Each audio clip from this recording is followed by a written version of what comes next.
Hi everybody, welcome back to Bookshelf Bites at the Columbus Junction Public Library for Summer Reading 2021, where we're bringing you a new video every week. We don't have kits available at the library, but we did choose recipes that we thought most of the ingredients, if not all, would already be at your house. And trying to give you plenty of other options of things to try without having to go buy a bunch of groceries to follow along with our videos. So before we get started, let's go wash our hands.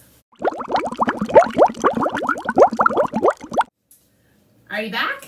Awesome.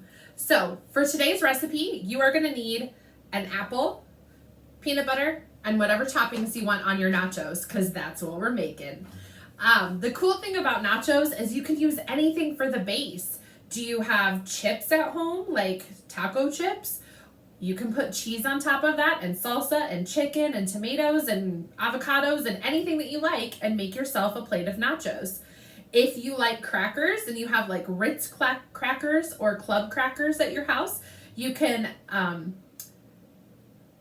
microwave a little bit of peanut butter and a little bit of chocolate and drizzle that over the top and make yourself a plate of cracker nachos. And what we're doing today is making apple nachos. So apples for the base, drizzling peanut butter, and then putting some chocolate chips on the top. I also really love slivered almonds on top of my apple nachos, but I didn't have any of those this morning. So I actually have already cut up part of an apple and taken the core out of it. And the thing, always when you're using a knife, is you want to keep your fingers out of the way and use a cutting board underneath. So I'm going to just start to cut small little slices of apple. No more than about a 1/4 inch thick if you can, but you know what? They're your nachos. So if you like bigger slices of apple than what I'm doing, go for it. Doesn't matter to me, as long as you're happy. So I'm just gonna put my apples on my plate. I have another little piece here that I'm gonna cut up and then place on top of my plate.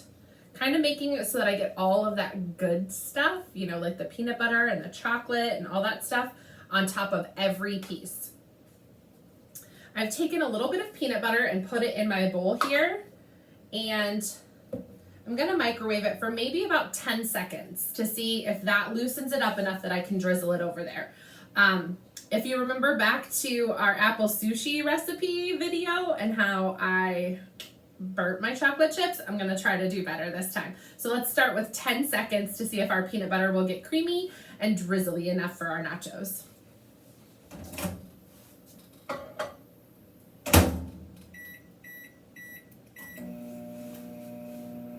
So make sure as you're using a microwave that you might want to get something out to put your hand in to go and grab that out of the microwave. It will be hot. So I'm gonna go check mine.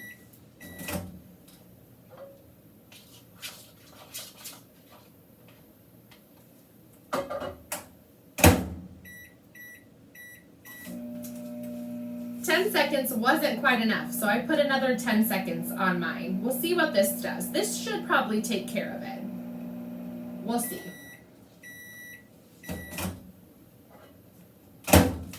Oh yeah, that's perfect.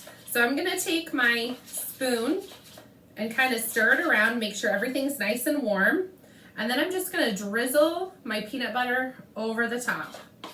And you kind of have to work a little bit quickly when you've melted peanut butter, because it will kind of start to harden up pretty fast after you use it. And actually, I have too much peanut butter. I'm not sure. All right, we're gonna call that good.